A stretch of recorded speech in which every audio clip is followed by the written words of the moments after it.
Big TV భక్తి సమాచారం WhatsApp ఛానల్లో జాయిన్ అవ్వండి. అన్ని విశేషాలు ఎప్పటికప్పుడు తెలుసుకోండి. ప్రేక్షకులందరికీ నమస్కారం. ఈరోజు మనం మళ్ళీ కొత్త ఎపిసోడ్ తీసుకుంటున్నాం. ఒక కొత్త టాపిక్ ఏంటంటే ఇంటికి 3 సింహద్వారాలు ఉండొచ్చా. సో చాలామంది ఈ 3 సింహద్వారాల గురించి మాట్లాడుతుంటారు కదా. సో నేను ఒక పాయింట్ చెప్తాను, వినండి.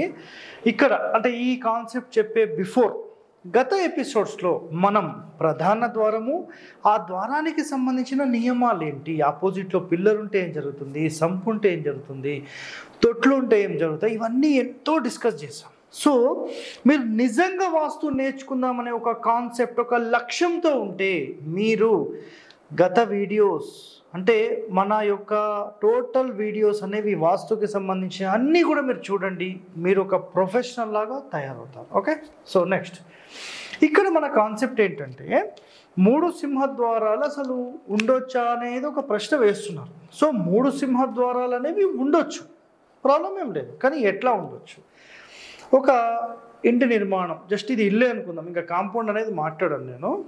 లేదంటే కాంపౌండ్ కూడా కంపల్సరీ కావాలంటే ఇది కాంపౌండ్ అనుకుందాం, ఇది ఇల్లు అనుకుందాం. ఓకే, దీంట్లో జనరల్గా సాధారణంగా అయితే ఇప్పుడు నేను ఇచ్చే ప్లాన్స్లో ఒక డోర్ మాత్రమే పెడతాను, నేను కేవలం ఒక ద్వారం మాత్రమే పెడతాను. అయితే ఇది ఒక సింగిల్ ఏకశాల అంటాం దీన్ని, ఒక ఇల్లే.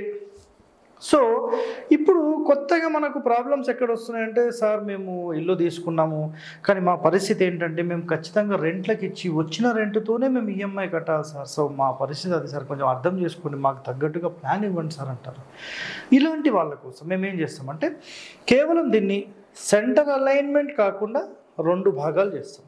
చేసి ఇక్కడ సెంటర్లో ఒక సింహద్వారము, మళ్ళీ ఇక్కడ ఈశాన్యంలో ఒక సింహద్వారం అనేది ఇస్తాం. అప్పుడు ఏమవుతుందంటే ఆటోమేటిక్ కిచెన్ అనేది ఈ పొజిషన్లో పెట్టడానికి ఆస్కారం అనేది ఉంటుంది. అయితే శాస్త్రంలో చెప్పిన కాన్సెప్ట్ ఏంటంటే ఇక్కడ ఒక రోడ్ ఫేసింగ్ అంటే ఒక ఇంటి యొక్క ఫేసింగ్కి 3 సింహద్వారాలు ఉండొద్దు అని చెప్పేశారు. అంటే ఒక సమానమైన సైజ్ ఏదైతే మన ఇంటి లోపల ఉండే ద్వారాలకు, కిటికీలకు ఈ సబ్ డోర్స్, విండోస్ అంటుంటాం, వీటన్నిటికంటే పెద్ద డోర్ ఏదైతే ఉంటుందో హైట్లో కానీ, విడ్త్లో కానీ, కమ్మీల మందంలో కానీ, డోర్ మందం కానీ, ఆ డోర్ని చూస్తే ఒక గంభీరత్వం కానీ, ఇవన్నీ కూడా కేవలం ఒక సింహద్వారానికే మనం పెడతాం. అయితే అలాంటి సింహద్వారాలు ఒక ఇంటికి ఒక ఫేసింగ్లో 3 ఉండొద్దు అంటే ఇంకో పార్టీషన్ లాగా చేసి ఇట్లా డోర్ పెట్టి 3 ఉండొద్దు అని చెప్పారు. అయితే నా అబ్జర్వేషన్లో అయితే 3 ఉన్న వాళ్ళు కూడా బాగానే ఉన్నారు, ఎవరికి కూడా ఇబ్బంది అయితే ఈరోజు వరకు కలగలేదు. నేను ఎందుకంటే ప్రాక్టికల్గా వెళ్ళి వస్తుంటాను కదా, సో ఎక్కడ కూడా కనిపించలేదు. కానీ శాస్త్రంలో అయితే వీటి గురించి ఏం చెప్పారంటే 3 సింహద్వారాలు ఒక వరుసలో ఉండొద్దు అని చెప్పేశారు. ఇది క్లియర్ కట్ ఇది. అయితే మనము 2 అయితే 100% యాక్సెప్టెడ్, వాళ్ళ ప్రకారం అయితే ఉండొచ్చు. అయితే 3 అయితే ఏంటంటే మన శివుడి యొక్క 3వ కన్ను తెరిస్తే ఎలాగైతే ప్రభావాలు ఉంటాయో అలాంటి ప్రభావాలు, చాలా వేడి వాతావరణం అనేది ఇంట్లో ఉంటుంది అని చెప్పారు.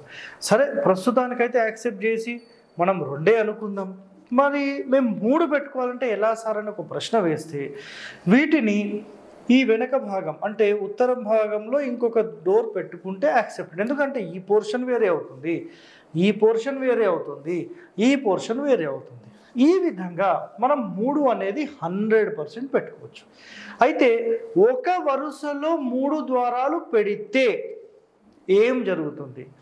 సో బయట కనబడేలా 2 అయితే పెట్టుకోవచ్చు, 3 వద్దన్నారు. ఒకవేళ 3 సింహద్వారాలు ఉంటే ప్రశ్నలు ఇవే వేస్తారండి. సార్ ఉంటే ఏం జరుగుతుంది మాకు కూడా చెప్పండి, మేము వింటాం. వినండి, దుఃఖాన్ని కలిగిస్తుంది అని శాస్త్రంలో చెప్పబడి. సార్ ఏ శాస్త్రం చదివారు మీరు? 225 పేజ్ నంబర్ గాయత్రి శాస్త్రీయ గృహవాస్తులో మీరు చదవండి, మీకు తెలుస్తుంది. ఓకే, సో ఇక్కడ పేజ్ నెంబర్స్ అన్నీ ఇస్తూ ఉంటాను.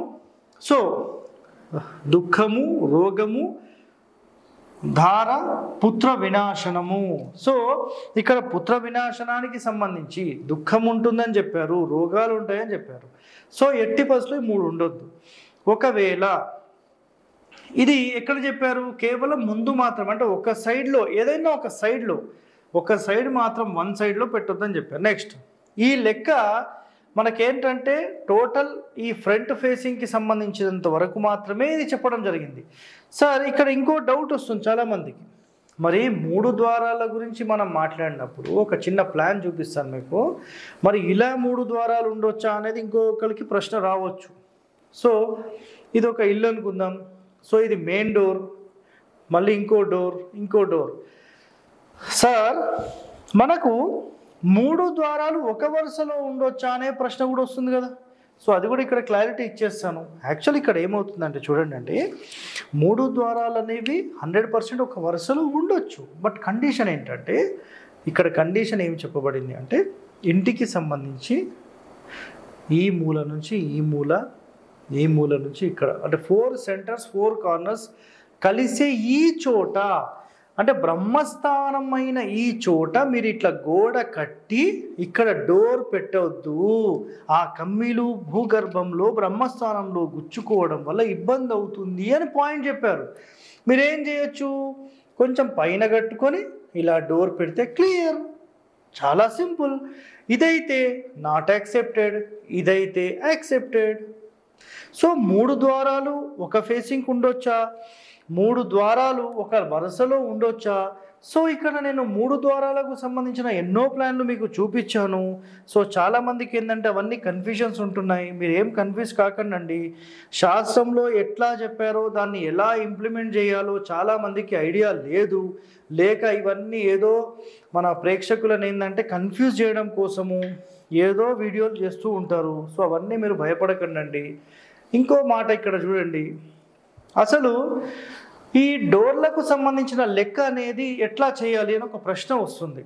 ఇది ఒక ఇల్లు అండి, ఓకేనా? మెయిన్ డోర్, ఇంకో సబ్ డోర్, ఇంకో డోర్, ఓ 4 డోర్లు ఉన్నాయనుకుందాం. ఇక్కడ ఒక వంటగది ఉంది, దీనికో డోర్ పెట్టారు. ఇక్కడ ఒక బాత్రూమ్ ఉంది, దీనికో డోర్ పెట్టారు. ఇక్కడ గేట్ ఉంది, దీనికోటి ఉంది. దాని తర్వాత ఇంకొక టాయిలెట్ ఉందో, బాత్రూమ్ ఉందో, స్నానాలకు ఇంకో డోర్ పెట్టారు. సార్ అసలు ఈ లెక్క ఎట్లా చేయాలి? ఎప్పుడైనా ఒకటే గుర్తుపెట్టుకోండి, ఒక గర్భం ఏదైతే ఉందో ఈ గర్భానికి సంబంధించిన 4 ద్వారాలు మాత్రమే మీకు కౌంట్ వస్తాయి.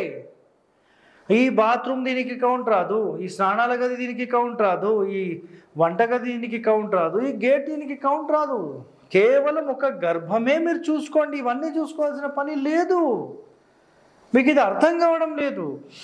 చాలామంది సరైన అవగాహన లేక ఏదో పుస్తకాలు చదివి చెబితే మీరు ఎలా మిమ్మల్ని పరేషాన్ చేస్తున్నారు కదా.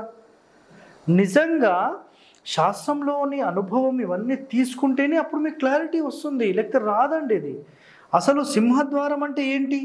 ఇందాక నేను చెప్పాను, గంభీరత్వంతో ప్రధాన ద్వారం అనేది అన్నిటికంటే పెద్దది ఉండాలి, అన్ని విడ్త్లో పెద్దది ఉండాలి, హైట్లో పెద్దది ఉండాలి, లావుగా ఉండాలి, స్ట్రాంగెస్ట్ డోర్ ఉండాలి, గడప ఉండాలి, గడప చాలా స్ట్రాంగ్ ఉండాలి. ఇవన్నీ లక్షణాలు ఉంటేనే దాన్ని ఏమంటాము? సింహద్వారము అంటాం. సార్ సింహద్వారాలు 4 పెట్టొచ్చా? ఈ పనికి మాల ప్రశ్న ఎవరు అడిగాను మొన్న. సార్ 2 సింహద్వారాలు పెట్టొచ్చా? ఎట్లా పెడతామండి? 2 భర్తలు ఉండొచ్చా? రాంగ్ క్వశ్చన్స్ వేయకండి. ఒక ఇంటికి సంబంధించినంత వరకు కేవలం ఒక మెయిన్ డోర్ మాత్రమే ఉంటుంది.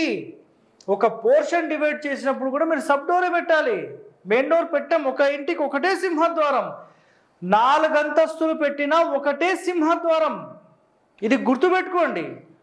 సో నెక్స్ట్, ఇప్పుడు ఇక్కడ మీకు ఎక్స్ప్లెయిన్ చేసింది గర్భం మాత్రమే అని చెప్పాము. సో గర్భం లెక్క ఒకటే తీసుకోవాలి, బయట లెక్కకు రావు. గేట్, బాత్రూమ్, వంటగది ఇవన్నీ రావు. సో సబ్ డోర్ సంబంధించి, మెయిన్ డోర్ సంబంధించి, మెయిన్ డోర్ అనేది ఒకటే తీసుకోవాలి, సబ్ డోర్ మాత్రం ఎట్టి పరిస్థితుల్లో ఎన్నైనా తీసుకోవచ్చు, ఇవన్నీ సంబంధం లేదు. సో ఇప్పుడు ఈరోజు అసలు ఈ 3 సింహద్వారాలు ఉండొచ్చా లేదా అనే ఒక కాన్సెప్ట్ మీరు ఇక్కడ వింటే వీటికి సంబంధించిన పూర్తి వివరణ మీకు అర్థమైందని నేను అనుకుంటున్నాను. ఒక వైపు అయితే 3 ద్వారాలు ఉండొద్దు, అది క్లియర్. వరుసగా 3 ఉండొచ్చా? సార్ మీరు అదెప్పుడు చెప్పారు? స్కిప్ చేస్తూ చూస్తే మీకు అర్థం కాదండి.